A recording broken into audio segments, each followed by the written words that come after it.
Councilman David O, can you help them or set up a department, can help these people that don't know much about the law? Their day-to-day business is just go do business, open the door, and they won't be left alone. I don't think anyone here want to run or encounter on a daily basis on any nuisance in their establishment. But we lack the resource. So you said that, okay, go to the police captain, I did that. Law, but when we come to renewal of any permits, that's going against them. You would not renew that. Okay, so something we can do, for example, illegal behavior, the police nor any city department willing to come out to enforce that. Are you lacking the resource to do so? But you blaming all these problems on business owners. It's not right. Okay, I'm going to answer your question. Thank you very much for raising the questions and the many complaints that you have. I don't think it's fair to our officials here. So there are definitely problems. It's one of the reasons why we formed the Small Business Council, so that we can understand better what the city is trying to do, understand what we need to do, and to be more proactive. So yes, because there's a new nuisance business law, it's good that you're all here trying to understand that law, and hopefully if there's something you disagree about it, you can work with the city to tweak it or to change it or to amend it. And if you are politically active, you might be able to convince your council, your mayor, or other people to see more of your side in how we get to a better community. Let me say that I don't disagree with what you're saying. There are many problems, not just in enforcing business laws, but in the criminal laws, in our schools, and all kinds of things. There's a lot of good things too. But right now, what I'd like to focus on is the fact that you should know there is a new law, the nuisance business law. There is a handout in the back, it will tell you what that law is. Adam? I have a few questions, very important. All right. For the panel, especially Karen, I'm here. I'm very glad you're here again. Hey, yes, and don't worry, I will speak very softly today, very amiable way. Okay, I run out of gas anyway. I have no more energy. Okay, here is the question. We all know this nuisance bill, 3 strikes out. All right. So the question we have, all the business owners here, very serious question. If a customer, all right, maybe is the patron, the customer to us, okay, a takeout restaurant owner, or maybe a beer deli store owner, okay, they're holding a open can beer, supposed to take back home as takeout beer, all right, and then consume at their home. But instead they hang outside on the street. Open drink is a violation, we all know that. So the store owner go outside and try to chase them out. You know, you're not supposed to da. However, the police officer coming, they don't go after that particular person, the customer. They cite the owner, right? The owner has no choice. They don't know what to do. 3 strikes out. So my number 1 question is, under these circumstances, what shall we do? Will that piece of paper good enough to write and say, hey, I did this, I did that? You go to court. There's no way to prove it. And then the judge will still gonna say suspend your food license or give you, suspend your renew. That's what it is. So that's number 1. A customer maybe buying a Burger King cheeseburger, the wrap or that's throwing right in front of my door. It clearly says McDonald's or whatever, Burger King, the wrap on it, but it's loitering right here in front of my, the driveway. And the police come over and say, okay, I cite you, the owner is loitering right here. What shall we do? That is my question. And I think all business owners, they will do their due diligence, try to keep outside clean. Yes, that's their business, no doubt about it. But isn't it true that if the customer committed this so-called violations, open can drink, whatever, the police officer, they have the duty to catch whoever did committed this violation. The guy who threw the paper, they are the ones supposed to get a fine, not the business owners. Is that I mean, is that right or wrong? I understand that the business owner have a duty to keep the place clean, no argument whatsoever. But on the other side, we need your help to tell us how to address this concern. Thank you.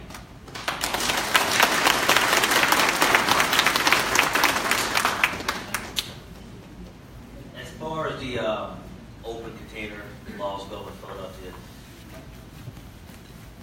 have you actually gotten a citation for said, people drinking in front of your location? Have you actually got a citation? Yes. Because my officers usually won't issue the person drinking on a highway a citation, but I've never come across a citation being sent to a store owner, because that's not your responsibility. If I've never seen it before. I approve a lot of citations a day, and it's a lot of drinking on the highways, and I've never gotten one for. Go ahead. I'm sorry. Go ahead. I'm so glad if that is an official answer from you. I'm sure that should be the case. Okay, I'm so happy because we. I don't know, Lisa Dong, are you here, Lisa? Here you go. She got 3 tickets already because of the violation. People drink. Right? How many of you? 10 tickets. Okay. So, and I'm sure a lot more over there again. So it's not. Well, it's all on my desk. I personally handled those to address the concern, and that's why I'm prepared today. I'm so happy I'm here. I'll bring that to you. So may I pass on this message to them not to worry about it? Do they have what district are they in? Are they bringing these issues up with their community relations? 14th district, our Cindy Best district, isn't it? A ticket is right here. I mean, wow, high tech, my God. Yes, it's right here. Black and white is right here. We can review it. But okay, look. So we don't want to get into details. Right. Right, Karen. We want a straight answer. How do we address the concern? Is that our liability? If it's not, it's an official answer from you. So I think the point of the nuisance business law is there are certain business types or certain business operations where these nuisance behaviors happen more than others, that attract these problems. And so if you're in that kind of a business, it may not be your fault, but it is your responsibility. And that is why this is set up, for you to work with the police captain to abate those nuisances, to prevent those nuisances. That's why it's not 3 strikes and you're shut down. You have multiple chances to work with the police. We haven't shut anyone down through this law yet because everyone is working with the police. People have changed their hours. People have installed cameras. People have installed lights. People have gotten rid of signs on their windows. So that's the things that you're going to do that is going to make your day-to-day operations better and make the community safer. No doubt. But still, the answer, we want a straight answer. If this happens, those tickets, and if we showed up at the court, of course it's going to end up those CV violations, code violations will be end up in the court. Do we have a defense? I can't answer that just like that. Yeah. You need to speak to your community relations officer in that district. He's like the bridge between you and the captain if you can't get to the captain. These are issues that captains and community relations officers deal with. You have to establish a relationship with him or her in reference to this, because like I said, I don't know what's going on in the 14th district. That's clear across town in my area. I have no idea. But go ahead. But you should not ignore them. Don't wait until the court calls you is the point. Obviously, I mean, nobody here, anybody, business owners, will have the gut to take the huge risk, 3 strikes out, have the gut to ignore it, and not, because of this view. So they will be very, very proactive and seriously take care of these tickets here. But Karen, an officer here, we need a straight answer and help. How in the world these business owners can be responsible for outsider lawyering, customers lawyering, and the customers irresponsible? The Yan Chuan just mentioned, it's nuisance customers. So the only thing we can do is remember their face. And Lisa, remember what you have to do. Do not serve that customer anymore. That's what you have to do. I mean, other than that, put this one, say face on over there. This one, not wanted. I mean, you're not welcome. You have to on the blacklist. That's the only choice we have. But on the other side, yes, I'm sorry. The logs that state when you call the police, the time and date. If you start, documenting when you call the police. If you're calling the police for a crowd outside of your location, drinking, call 911. Or because you can call 911 if they're loitering outside of your location, you can. And you're also creating a paper trail with the logs that I can't speak on the past. I can't. 13 years ago, I wasn't even on a job. I'm sorry. But I can speak now. You have to take the steps. You understand what I understand, officer. All right, I understand Adam, what may I you're saying. interrupt because Sure. I know this could go on for another 30 minutes. Okay. What I'm going to say is this. You should know that there is a new law called the Nuisance Business Law. Mm-hmm. And the community and the city have this law. Unfortunately for you, if people who don't like you begin to complain about you, and a police officer comes out and sees trash, loitering, drinking, and you did not somehow record that you've been calling the police, looking for help, describing the problem, if you have no evidence that you have been trying to be a good business owner, unfortunately, no matter what, you probably will have a hard time. And so I really encourage everyone, keep a log. However you don't like this nuisance law, and however you don't like how it's turning out, it is your opportunity to help make it a better law, or if you don't like it, to try to change it. But the reality is this law is here. So let me do this. What the sergeant is pointing out, that in his police district, the 3rd police district, he never saw or authorized such a CDA. But in the 14th police district, maybe they do it every day. And so there isn't a uniformity, and that's one of the things we have to work on. So we're telling you about this law, not because you like it, but because you have to be aware of it. I'm going to let you have one more say, and then we're going to let everybody leave, because we have 2 other topics to cover. Absolutely. My one more say is this way. If this nuisance law is enforced both ways, to the store owners and to regulate the patrons, their behavior, this city will be beautiful. That's all I can say. Thank you. Okay, thank you very much, Adam Zhu. Thank you very much. Thanks for coming out. Yeah, we'll try to follow up with you. Thank you very much. So, let's give them a warm round of applause. Thank you for coming out this evening. We have to have a good relationship with them. If you've met them, you see their face, and you should use them. So the second issue I'm going to move to now is the 11 p.m. ordinance. And there's a reason why a lot of business owners are nervous. And that's because there isn't just one law that has hurt the immigrant business people. There's several. And so let me just update you that regarding the city shutting down just the Chinese takeout restaurants that stayed open past 11 o'clock and fining them $2,000. The city has temporarily stopped that process. The reason they stopped that process, in my opinion, is because you rallied against it, but you had the help of many other groups, including African Americans, Latinos, Africans, Caribbean.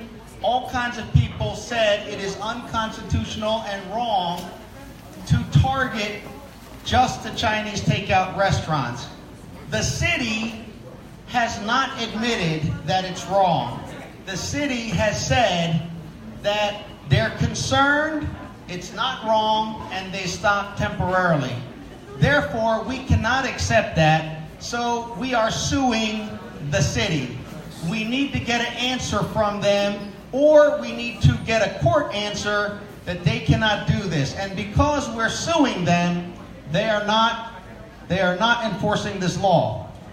My point is this: it's always nice to work things out on a friendly basis, but sometimes you can't. And if you can't, then you gotta fight. But don't fight and lose. Try to fight and win if at all possible. Right? Okay. All right. So finally, let me get to the main reason why you are probably here, and that is the bulletproof glass issue. So this Thursday is the final vote. I don't know what's going to happen. It's been up and down, up and down. People said they're against it, then they're for it, then they're against it, then they're for it. What I will say is that because you are active, this law may not pass because you're active. Second of all, because the Inquirer on multiple occasions, Fox 29, Channel 3, Channel 6, and many other newspapers and radio shows have said the city should not force the small business to endanger themselves by removing bulletproof glass. Thursday, you have a chance to win. I don't know that you're going to win. I don't know. But you have to keep presenting your position. And so tomorrow at 10 o'clock, I will be on the radio, WHYY, with Councilwoman Cindy Bass. She will explain why she wants this bill to pass, and I will explain why I don't want it to pass. That's a democracy. We are really trying to reach the regular people, the voters on this issue. So let me say this, that the best thing you can do tomorrow is talk to your children, your neighbors, your customers. They are the ones that communicate to the council members. They're the ones who move the council members, so you have to talk with them. The next thing is this, that on Thursday, you have to bring as many people as possible. Council session will start around 10:15. We'll be in caucus around 10 o'clock. But in order for you to get your seat, you should be there at 9 o'clock. Now, this time, what's different is Councilman Bass has called upon the community to come out to speak in favor of her bill. So if you don't come early enough, you might not have a seat. So come early, have your signs, and come in and have a seat. The last hearing went till 4 o'clock, 3:30. This is not going to happen. This is not a hearing. This will be quick. When you come at 9 o'clock, we'll be done before 1 o'clock. You have to sign up to speak. They're not going to let 100 people speak and say the same thing. So you sign up to speak. After 10 or 15 people, they're just going to say, everyone who spoke about this, who is against the bill, we don't need here anymore. Everyone who spoke about this, who is for the bill, we don't need to hear anymore. And then they're going to vote. The vote is public. What they do is they call out each name. Councilwoman Bass, yay, nay. Councilman O, yes, no. So it's a very public process. You will know who voted which way. We had a problem at the hearing. That problem is that when many of you came, they didn't let almost 150 people inside the City Hall. That's wrong. That building is a public building. So what I'm telling you is when you go there, if someone says you can't go in, you take out your phone and you take their picture. You take their picture, you take a video. They are not allowed to keep you out of the building. That's number one. Second, when you go upstairs, you have a right to have your sign. If they tell you you cannot show your sign, that is wrong. Everybody else shows their sign. Why not you? What they will say is you cannot put the sign against the glass. That's true. Don't put the sign against the glass, but you can hold your sign up. If you want to sign up to make public comment, if they tell you there's too many speakers, that's wrong too. You tell them, I want to speak. That's the law. That's the rule. They may not let you speak after you sign up. They cannot prevent you from signing up.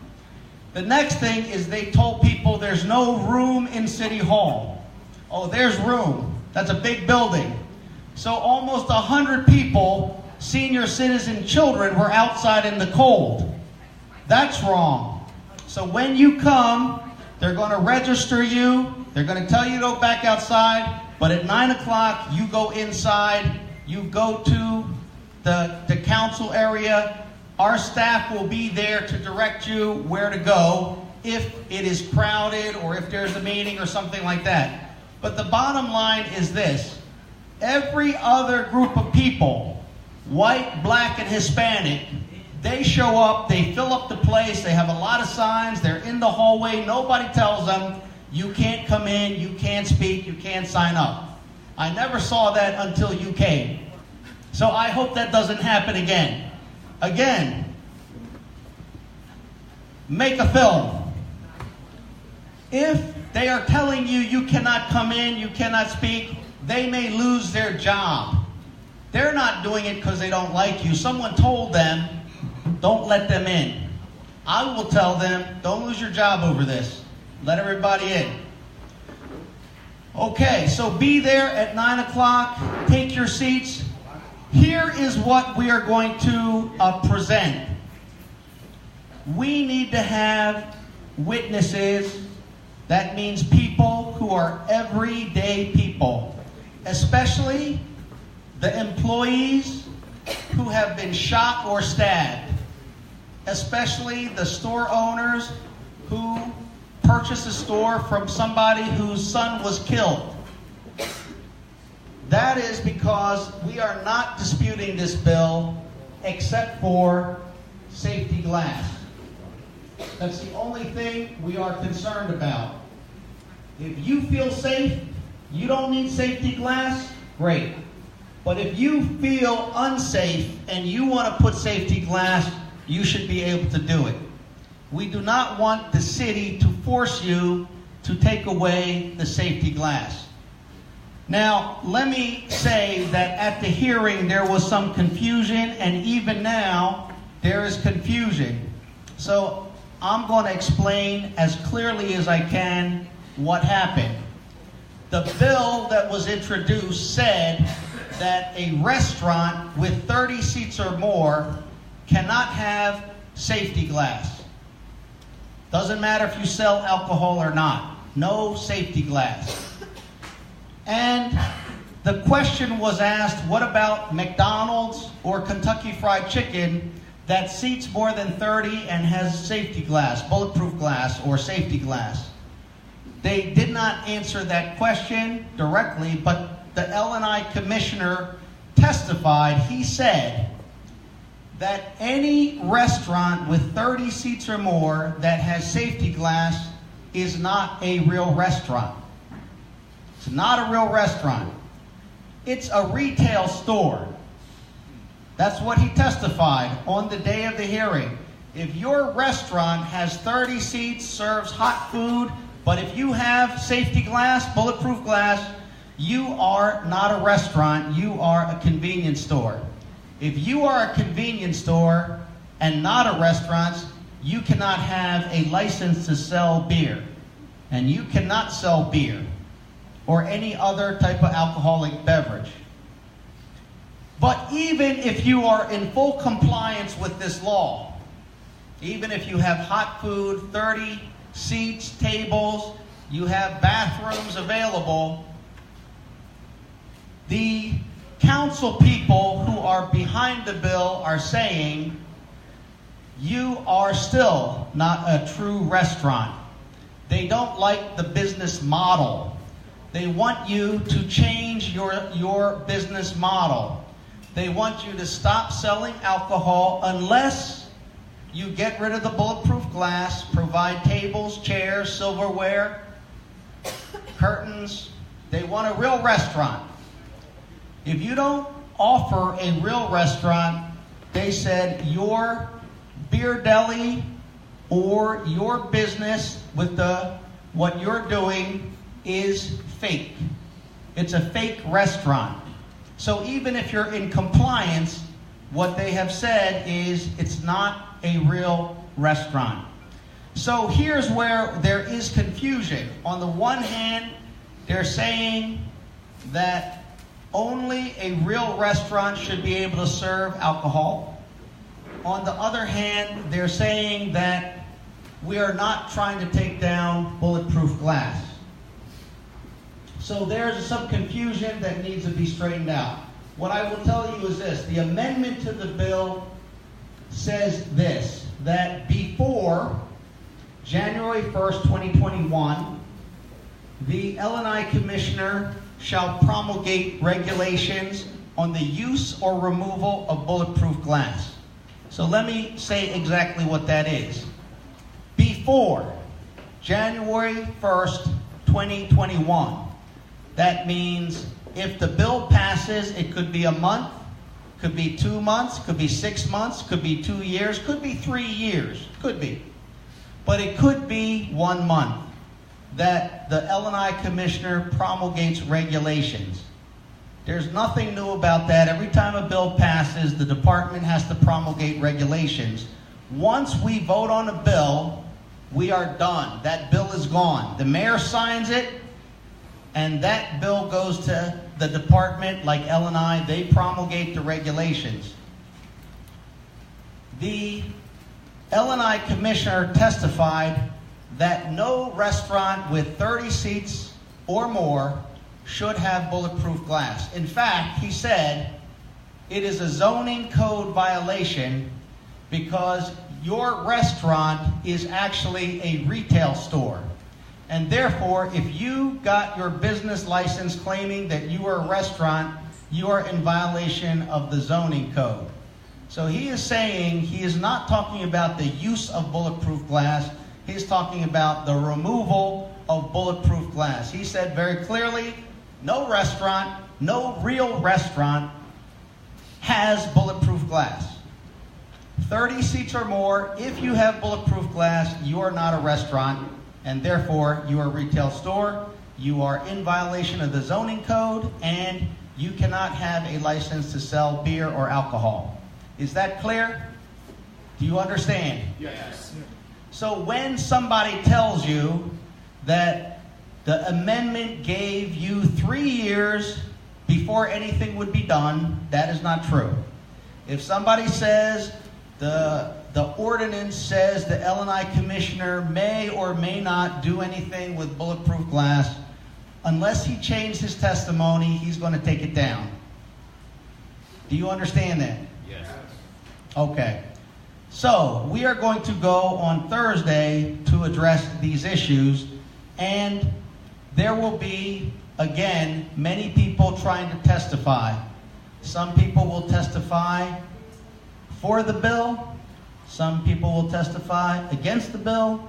Some people will say bulletproof glass should come down everywhere. When you make bulletproof glass the problem, like rat poison, if bulletproof glass is rat poison, why not take it down everywhere? Corner grocery, corner store, bodega, Chinese takeout restaurant. Yeah, but listen, they're not. So you know they're not going to take it down at SEPTA. They're not going to take it down at the post office. They're not going to take it down at City Hall. So that just leaves rat poison in your store. That is bulletproof glass. So we need to come out and explain that very nicely to everyone in City Council.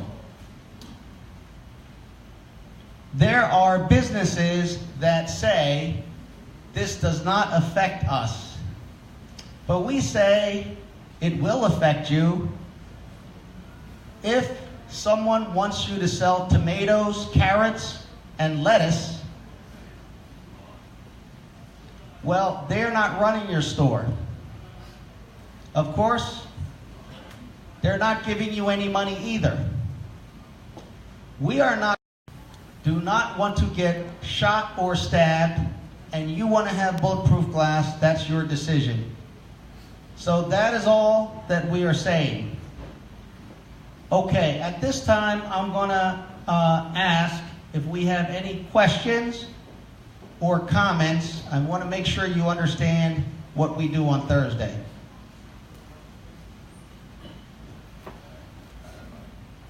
I'd like to be down here. Yes, a few more comments. I turn the microphone over though to the crowd. Okay. Thursday morning, our message sent out is 8 o'clock, and there's a reason for that. As you know, the sponsor of the bill, they organized a big rally. Free food. What else is free? Free bus, free transportation. They are in serious business. All right, we all know that. Until a couple of minutes ago, we still don't hear anything willing to negotiate. So at this moment, you have to show up. Please, as I said, this is not just the beer deli guy's business. Okay, this is everybody's business. Safety, bulletproof glass. If it is for everybody to defend their lives, imagine without bulletproof glass, there will be a lot of violence and gun shooting, period. This city will be chaotic. We'll have a lot more violence, dead body, blood on the street. Our neighborhood will be dead, will be war zone. We know that. We live in the neighborhood for decades. So that is the message. And believe me, our neighbor, they know. I mean, nobody's stupid that this law can just let it go unless it's for some special political agenda. Somebody try to make a political agenda, and then they are ready for next round city council run. It is pure political agenda. We know all it's a fact. But ladies and gentlemen, we need you that morning. Wake up early in the morning. This is the time to stand up. Hold your hand. I mean, my brain, 48 hours, almost no sleep. Let me focus, and I don't want to scream and yell like before. I try to cool myself down at the same time, okay? This is the time. You have to show up. Tell everybody, your neighbors and everybody, okay? Doesn't matter. This city doesn't belong to one politician, remember that. This city belongs to all citizens, civilians in the city of Philadelphia. Belongs to justice. So even if, as I said that day, even if they get a pass for any political reason, one day they're gonna get paid back by one dead body and start a lawsuit. That is message not from me. It's from a black captain. Today I met, which is our opponent 13 years ago. That gentleman helped Jenny Blackwell try to crack down all the stop and goes. Today he stood up defending us, not defending us. Don't take me wrong. He is defending the city. He is defending right or wrong. He said it this way, yes, I agree with Cindy Bass 100%. Bathroom, seatings, what is the other concern? Food. It's a concern, you don't sell food, this and that. I agree with him, with her 100%. I just cannot stand this bulletproof glass. She must be crazy, period. 1 minute maybe, or maybe one day, if this bulletproof glass bill passed and became a law, you know, David, and I know, everybody knows, any minute somebody gonna get killed because of this bulletproof coming down. And guess what happened? That body will be on the desk of the mayor, will be on the desk in front of Cindy Bass, will be on the desk in front of whoever signed this bill, supported this bill. So ask yourself, you should have 100% confidence to defeat this, because it's justice and because it's black and white. I feel 100% sure that one day, believe me, at the end of the day, at the end of this, history will tell you that justice will prevail. Your bulletproof glass will stay to save lives, not guns, like what Cindy Bass said. We don't need the guns, as I said the other day. The neighborhood doesn't need the guns. 300 BLW stores, 300 guns everywhere. You kidding me? We have enough violence and blood already.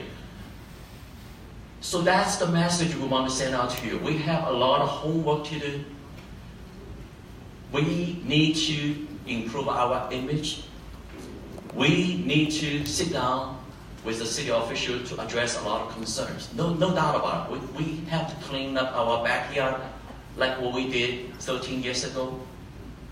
But Thursday morning is a time to keep our bulletproof glass up and alive, so we can live. We want to tell the city we can live, survive, to cooperate with the neighborhood and be a good business partner in the neighborhood. That is the message we want to send. Let me finish. So the arrangement, please. 8 o'clock show up. 9 o'clock at the municipal building. Remember the gathering, the permit we get last time? We have a press conference. So make sure, do not just everybody get in yet. I want half of us at least.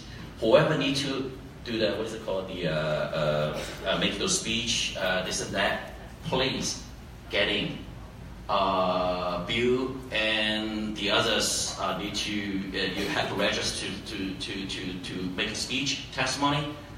Go inside, okay? The rest of you, please organize I need at least 300 people there to help with the press conference. It will be 9 o'clock. Right after the press conference, before 9:30, everybody just move into the conference building, which is room 400. You hear me? Lunch will be served after this public hearing. And that day, very cold. Please keep yourself warm. We need energy, we need gas. It's a long way to go. All right, but again, justice will prevail. You guys will be okay if you join together. Thank you. All right. Thank you very much. Hello, my name is J. Nathan Basil. I'm one of several managers and owners of various LGBT bars here in the city of Philadelphia. We know what it is like to be part of a minority group that is targeted by government and city officials trying to push forth their desire to change our business or change our business model, change our clientele. We know what that's like. We want you all to know that we have been here tonight. We immediately reached out with Councilman O when he spoke at the hearing the other day on this issue. We are here to support you. While this is not currently directly targeting our businesses in Center City, we know that it's a very short step before it does affect our businesses. We all have very unique businesses and challenges to face, but we can do that. We need to make our voices heard. We need to stand together, work collectively. Even though it may not affect your business directly now, it can do that tomorrow. So please keep that in mind as we make our voices heard at City Hall. When you say that they're sitting in the back, they are the owners of some very, very popular bars that serve a very large segment of the population, a strong voting segment of the population. They're here to support you, and they need you to support them. Let me point out that Dr. Edie has been quietly sitting back there. Would you stand up, Dr. Edie? Dr. Edie of AFRICOM. Dr. Edie represents 11 African organizations, and he is here to support you, and you need to support him and his 11 organizations. They get picked on too, they need help too, and they need to be treated fairly. We have the Haitian Chamber of Commerce, the Haitian Voice of America. Would you stand up? They have tens of thousands of Haitian Americans. They have made a home here in Philadelphia and around the United States. And recently, the federal government took away their temporary protected status. They're going to fight to get it back. They need your help to make sure that they can stay and continue to be productive citizens and business owners here in the United States of America and here in Philadelphia. So we're going to help them, right? Yeah. They're here to help you.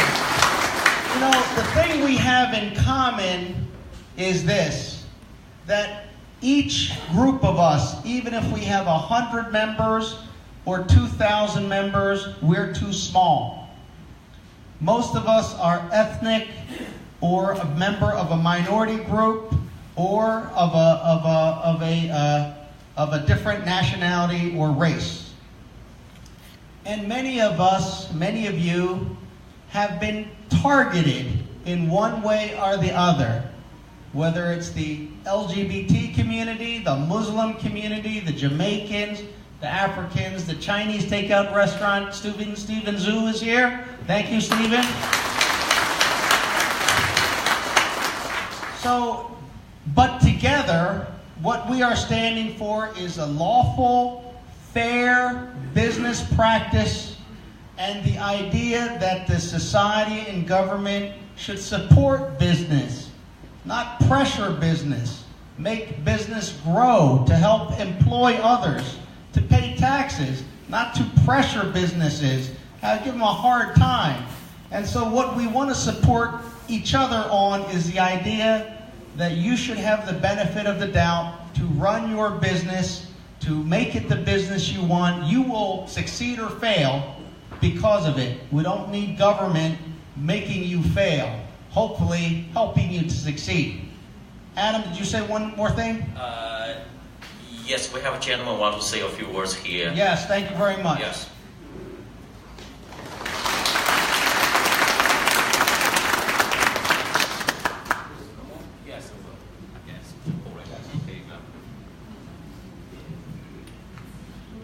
Good evening, Mr. O.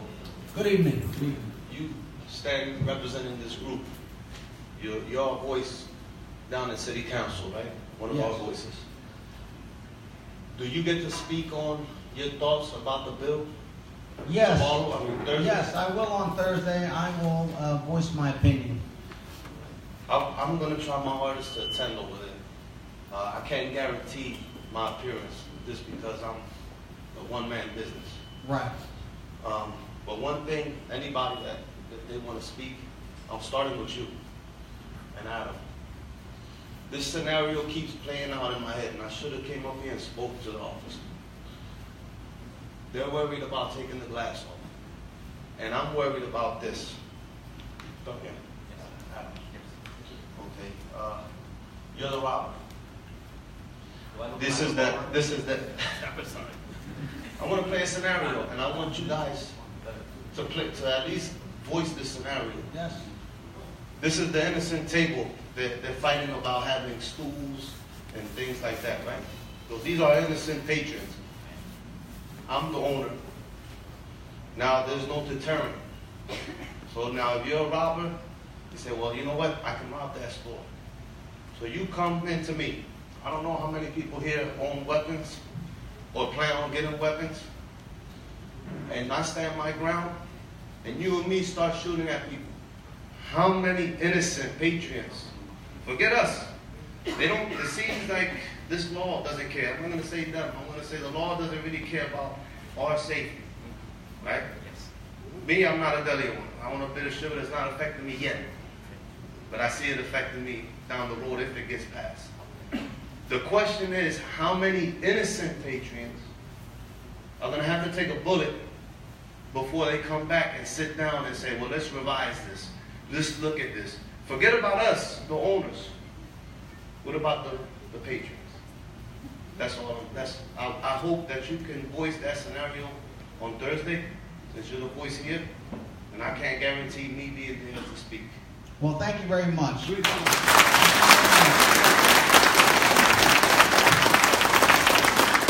Okay, I know it's late, and I know there's a big day tomorrow and after tomorrow. Adam, you have one more thing to say? I have one more thing to say. You're making the last one more thing? I promise. I promise. Because I don't have money to feed everybody. I know you're hungry today. All right. One more thing. It's a very good suggestion from my brother-in-law. Please, I know every single store, you have some loyal customers. I'm talking about good customers. Invite them to join you, please. And if you have 1 or 2 or 3 good customers, go to testify on your behalf, saying, my God, exactly the same concept, right? This gentleman just talked about it. All right. He's not ready to go, cannot commit it yet, because his bulletproof glass is still safe for the time being. I'm sorry, I'll try to pick on you, but that's true. You have many customers around you, loyal one.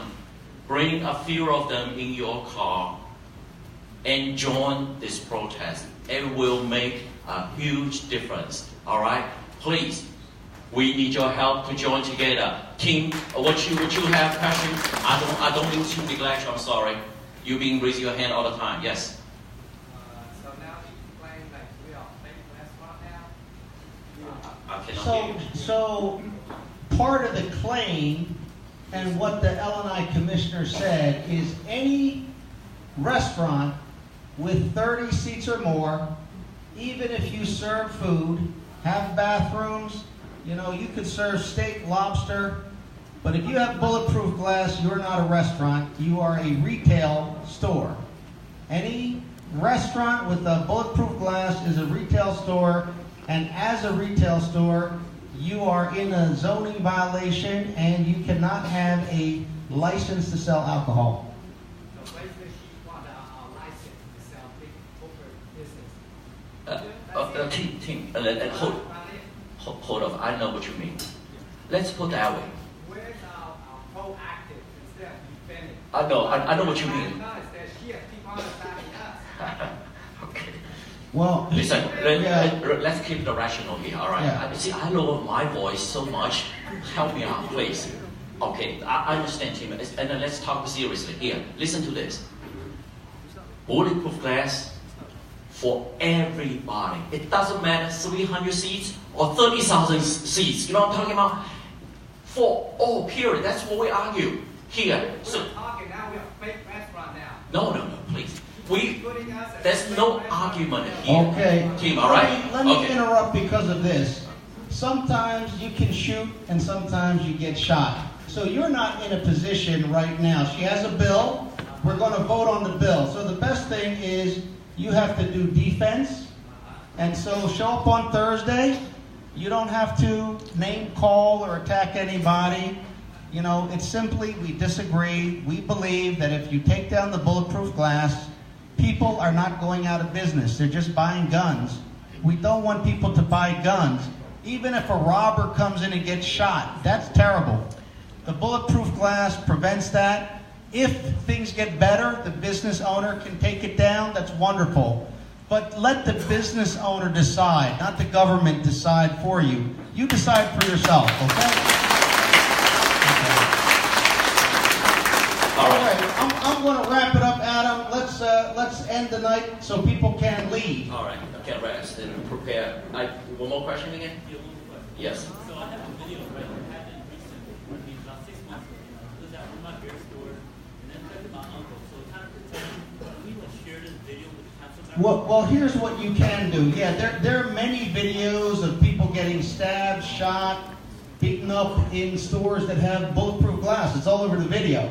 But on Thursday, we need people to come in, especially your employees, especially people who are working for you, some women, all different races. But if you have a personal experience, your uncle got beaten up, someone jumped over the bulletproof glass, even if you are not a beer deli, if your interest is just about being able to make a decision on your own to protect yourself, we need those stories.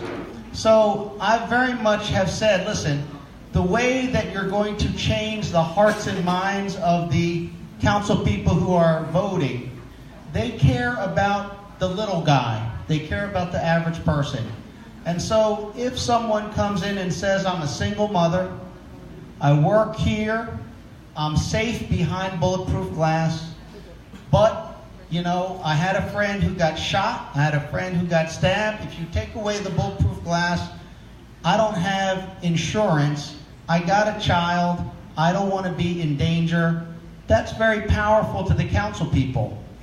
It's important that you get people who have real experiences that can share their experience. What they're really saying is, I feel safe now.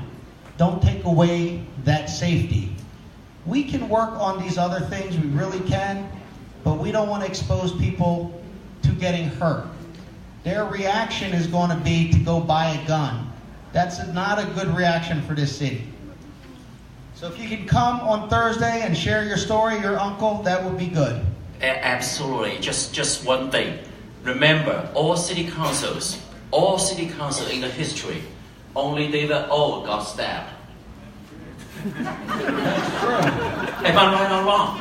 Only David O got stabbed. Only I fell out of an airplane, too. Here you go. So he has the story to tell, need the protection. But I'm saying that all the other cities, most of them, they don't even know Philadelphia KFC has bulletproof glass. Why? They so rich. They so well fed. They never patronize those KFCs. You know, those regular restaurants. I love Kentucky Fried Chickens, but they don't. They say, oh, where the heck it is? Oh, Adam, can you tell me where it is? I say, everywhere in City of Philadelphia. You sure? Yes, here is the list. You want me to drive you around to the look? All right, send me the list. To answer your question, we have to educate them, let them know. Look, Mr. Rich, I'm sorry, anybody in city councils, you don't know your neighbors. You don't know your hood. You only know Center City, right here, the rich neighborhood, with all the skyscrapers, all those fancy buildings and the fancy meals, the lobster, this and that. Okay. You don't know they all get stabbed. Okay. All right, you guys, let's do it. All right, I know you can do it. Just show me. All right, thank you. All right, thank you very much for coming out. Listen, on Thursday, be kind, be nice.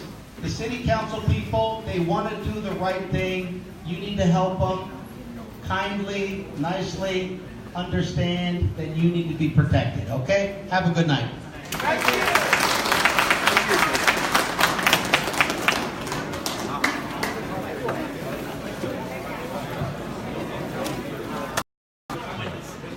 បាទលោកនាយកជាទីមេត្រីបាទការជួបជុំប្រជុំរបស់បងប្អូនប្រជាពលរដ្ឋខ្មែរបាទខ្មែរអាមេរិកជនជាតិចិននិងសាសដទៃទៀតដែលគាត់ចូលរួមប្រជុំអំពីច្បាប់ថ្មីនៅក្នុងទីក្រុង Philadelphia ទាក់ទងជាមួយនឹងអាជីវកម្មខ្នាតតូចបាទកិច្ចប្រជុំនេះគឺបានបញ្ចប់ទៅនៅក្នុងការរៀបរាប់អំពីច្បាប់ថ្មីដែលខាងក្រុងបានរៀបចំជូនទៅដល់អាជីវកម្មខ្នាតតូចទាំងអស់ប៉ុន្តែនៅក្នុងនេះក៏យើងបានបញ្ជាក់អំពីការជួបជុំជាថ្មីម្ដងទៀតនៅថ្ងៃប្រហ័សបាទរយៈពេល2ថ្ងៃបន្តទៀតនេះគឺមានការជួបជុំនៅសាលាក្រុងដើម្បីចូលរួមស្ដាប់សាវនាការក្នុងការសម្រេចអំពីច្បាប់ដែលតម្រូវឲ្យអាជីវកម្មខ្នាតតូចនៅក្នុងទីក្រុង Philadelphia ដកកញ្ចក់សុវត្ថិភាពចេញដូចនេះជាការអំពាវនាវមួយរបស់ប្រធានសមាគមបាទភេសជ្ជៈអាស៊ីអាមេរិកក៏បានអំពាវនាវឲ្យដល់ប្រជាពលរដ្ឋខ្មែរអាមេរិកក៏ដូចជាសាសដទៃទៀតដែលមានជាអាជីវកម្មក៏ដូចជាអ្នកដែលមានបញ្ហាទាក់ទងជាមួយនឹងការដាក់កញ្ចក់សុវត្ថិភាពនោះចូលរួមស្ដាប់សាវនាការក៏ដូចជាចូលរួមប្រឆាំងជាមួយនឹងច្បាប់ថ្មីនេះដើម្បីឲ្យច្បាប់ថ្មីនេះបាទអត់មានប្រសិទ្ធភាពឬក៏អត់ដំណើរការបានបាទសូមអញ្ជើញចូលរួមទាំងអស់គ្នានៅក្នុងថ្ងៃបាទទី14ថ្ងៃប្រហ័សវេលាម៉ោង9នៅក្នុងសាលាក្រុងក្នុងទីក្រុង Philadelphia រដ្ឋ Pennsylvania ខ្ញុំបាទជាសុណាបាទ KATV សូមអរគុណចំពោះប្រិយមិត្តដែលបានតាមដានទស្សនាការផ្សាយផ្ទាល់នេះបាទជួបគ្នានៅថ្ងៃប្រហ័សបាទវេលាម៉ោង9នៅ City Hall បាទទីក្រុង Philadelphia រដ្ឋ Pennsylvania សូមអរគុណសូមកុំភ្លេចចុច like share វីដេអូនេះផងបាទសូមអរគុណច្រើន